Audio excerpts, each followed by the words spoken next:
monde. Donc je reviens avec un tag, c'est le My Makeup Story tag, comme vous avez pu le constater au titre. J'avais envie de faire un petit tag aujourd'hui, je me suis dit tranquillou, on va faire un petit tag. Donc c'est parti. La première question c'est: à quel âge as-tu commencé à te maquiller? J'ai commencé à me maquiller, si je me souviens bien, je pense que j'avais 14 ans. Ouais. Deuxième question: comment êtes-vous rentrée dans le maquillage? Donc je suis rentrée par ma mère.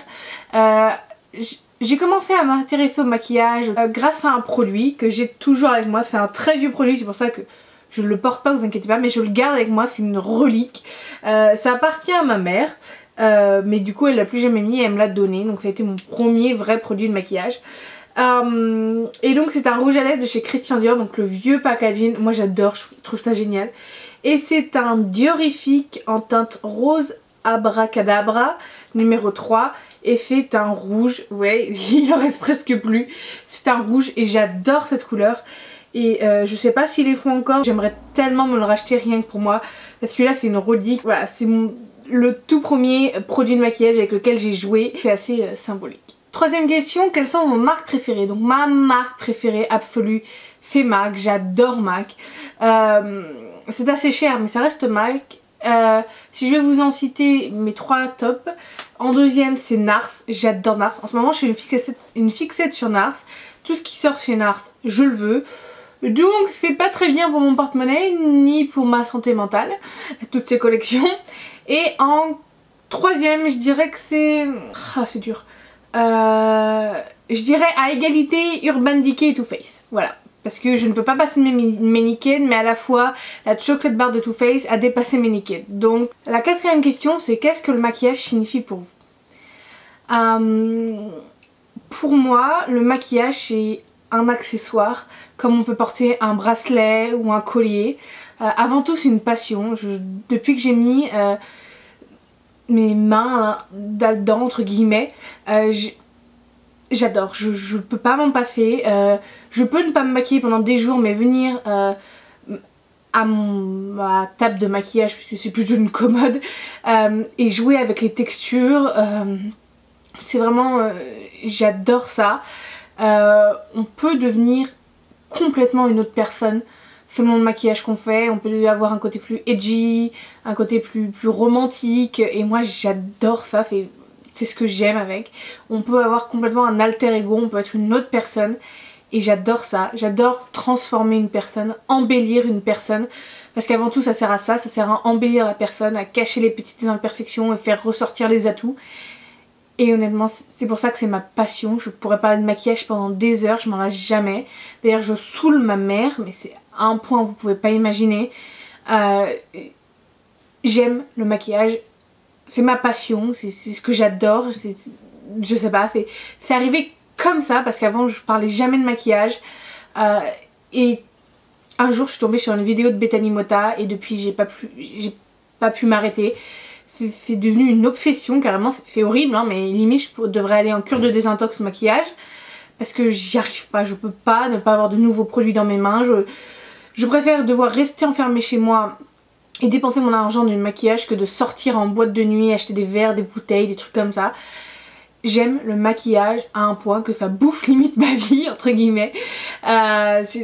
J'adore ça, j'adore ça. Et en plus je pense que le maquillage ça donne vraiment confiance en soi, vu qu'on cache les petites imperfections et qu'on fait ressortir ses atouts. Je me sens mieux quand je suis maquillée. Ça peut paraître bizarre, mais je me sens plus féminine parce que le maquillage c'est assez féminin, même si maintenant il y a des hommes qui se maquillent et c'est très bien pour eux. Ça fait ressortir la féminité. La cinquième question c'est: si seulement vous pourriez porter que 4 produits sur le visage, lesquels seraient-ils? Je pense que le premier ce serait un fond de teint. Parce qu'avec un fond de teint, si vous l'appliquez assez bien, ça peut aussi faire anti-cerne. Donc un fond de teint. Sachant que j'ai pas trop de cernes à cacher, donc ça va. Après, je mettrais de la poudre. Parce que... Team peau grasse. Puis du mascara. Parce que rien qu'un coup de mascara, ça fait ressortir vos yeux direct. Donc un mascara. Et en troisième, un rouge à lèvres. Et je prendrai une couleur qui s'adapte et sur les lèvres et sur les joues en blush crème. Voilà. La 6e question, c'est qu'est-ce que vous aimez le plus dans le maquillage? Donc moi, ce que j'aime le plus dans le maquillage, c'est jouer avec les textures, les couleurs. Je sais que ça se voit pas beaucoup parce que je m'aventure pas énormément en niveau, du moins quand je suis devant la caméra, dans les sentiers battus. Mais j'adore ça, quoi. J'adore faire des mélanges de couleurs. J'adore faire un smokey vert, par exemple. L'autre jour, j'ai fait un smokey vert alors que j'ai les yeux verts. Ça n'allait pas trop sur moi, mais alors sur des yeux marrons, ça aurait dû être sublime. J'adore embellir une personne. Quand je maquille quelqu'un, j'aime embellir cette personne. Voilà, je suis pas une make-up artiste, hein, je fais pas 10 000 clients, mais généralement je maquille mes amis, je maquille ma famille et j'adore ça. J'adore faire ressortir les atouts des gens et pas forcément masquer les imperfections parce que les imperfections ça fait la personne, mais honnêtement maquiller j'adore ça, j'adore changer le visage de quelqu'un, du renouveau ou amener du peps, voilà, j'adore ça. Et voilà. Donc la 6e question, c'est qu'est-ce que penses-tu du maquillage de luxe versus le maquillage de supermarché? Donc je pense qu'il y a des bons et des mauvais dans les deux. C'est-à-dire que vous pouvez avoir un fond de teint très très cher qui va être dégueulasse. Et je suis désolée mais je prends en exemple Nars. J'adore Nars, j'ai une obsession avec Nars, les rouges à lèvres, les ombres à paupières, les blushs, c'est magnifique. Leur fond de teint, c'est pas du tout la même chose. C'est pour moi la seule chose qu'ils n'ont pas réussi. Alors que leur anti-cerne est parfait, hein, mais voilà, j'y arrive pas. Alors que j'adore presque tous les fonds de teint L'Oréal. Je les aime tous. Que ce soit le Lumi Magique, l'eau de teint. J'ai essayé le True Match il y a très longtemps. D'ailleurs, il faudra peut-être que je m'en rachète un. Qui sait. Pour le retester. J'avais adoré. C'est vraiment de super fonds de teint. Donc voilà, alors que par exemple je déteste Maybelline, les fonds de teint Maybelline, j'arrive pas, j'aime pas, surtout leur bébé crème, non mais sans déconner, c'est la plus grosse daube que je n'ai jamais vue. Je suis désolée, hein, si vous êtes de chez Maybelline, si vous adorez Maybelline, voilà, chacun ses goûts, moi je ne peux pas. Et j'adore les fonds de teint, le Dior Skin de Dior. Dior Skin de Chanel. Le Dior Skin de Dior est l'un de mes fonds de teint favoris. Mon nouveau chouchou, j'en arrête pas de vous en parler, c'est l'encre de teint d'Yves Saint Laurent. Donc voilà, il y a des bons, il y a des mauvais partout. J'aime aussi énormément Revlon dans tout ce qui est supermarché. Il y a un super fond de teint CoverGirl qui est assez bio, assez parce que c'est vraiment entre guillemets que j'adore. Je vous l'avais mis dans mon top 5, je me souviens. Donc il y a plein de drugstores, supermarchés, des choses que j'adore, comme il y a plein de choses de luxe que j'aime les deux. ELF est aussi très bien, moi j'ai adoré leur fond de teint. Au tout début de ma chaîne c'était mon fond de teint préféré, vous le savez. J'ai toujours un backup avec moi parce que je sais que c'est un fond de teint que moi j'apprécie et qui me va. Donc honnêtement, luxe et supermarché, tout dépend du produit. Il y a des produits qui font extrêmement bien et il y a des produits qui font vraiment très mauvais dans les deux. Donc voilà, il y a juste le prix qui diffère et parfois on a des très bons dupes de produits hyper chers dans des supermarchés et ça vaut vachement le coup. Le seul problème c'est que si on pouvait avoir les drugstores américains en France, là ce serait le paradis. Le paradis, le paradis. Voilà. La 8e question, c'est qu'est-ce que vous pourriez donner comme conseil à une personne qui débute? Je dirais de s'amuser. De pas avoir peur de se rater et de tout recommencer. Et on a les démaquillants, donc c'est pas comme si c'était un tatouage. Un tatouage c'est permanent, le maquillage, à la fin de la journée vous l'enlevez, on se rate encore maintenant. Moi je me rate, hein. Il y a des trucs que je fais c'est dégueulasse mais j'en m'en rends compte qu'après. Parfois je me maquille et je vais le voir dans le miroir 5 minutes après et je suis comme un Oompa Loompa, je suis orange, c'est dégueulasse. Si on devait s'amuser, je dirais que par contre pour s'amuser, privilégier par exemple les produits de supermarché pour commencer, pour bien vous faire à la main, pour y arriver. S'acheter un pinceau, au moins un pour les yeux, un pour le teint. Pinceau poudre qui peut faire aussi blush s'il n'est pas trop gros, voilà, ça peut tout faire.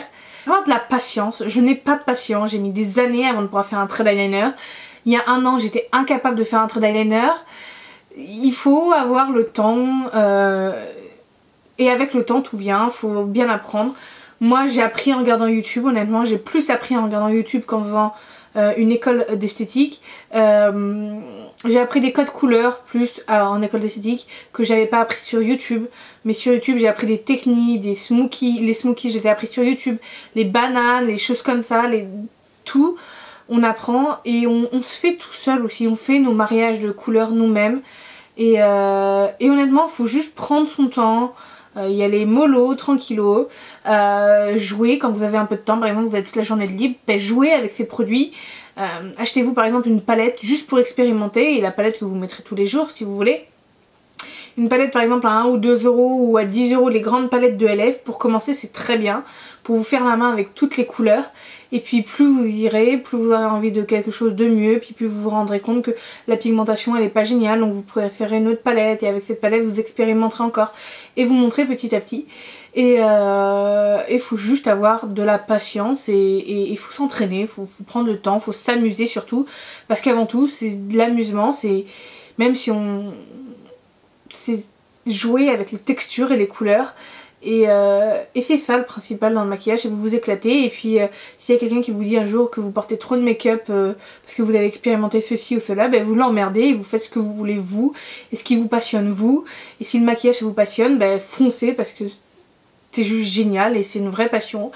Par contre votre compte en banque en souffrira énormément, je précise. 9. Quelle est la tendance du maquillage que vous n'avez jamais compris? Dans les années 2000, en 2000, je me souviens que mon père avait une amie qui adorait faire son contour de lèvres d'une couleur beaucoup plus foncée que son rouge à lèvres. J'ai jamais compris.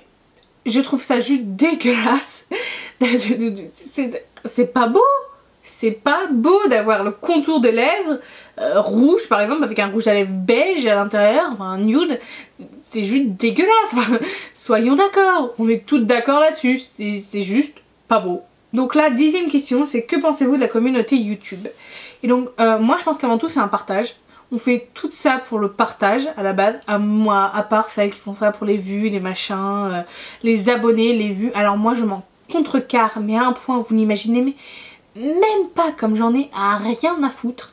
C'est absurde, mais j'en ai rien à cirer des vues et des abonnés.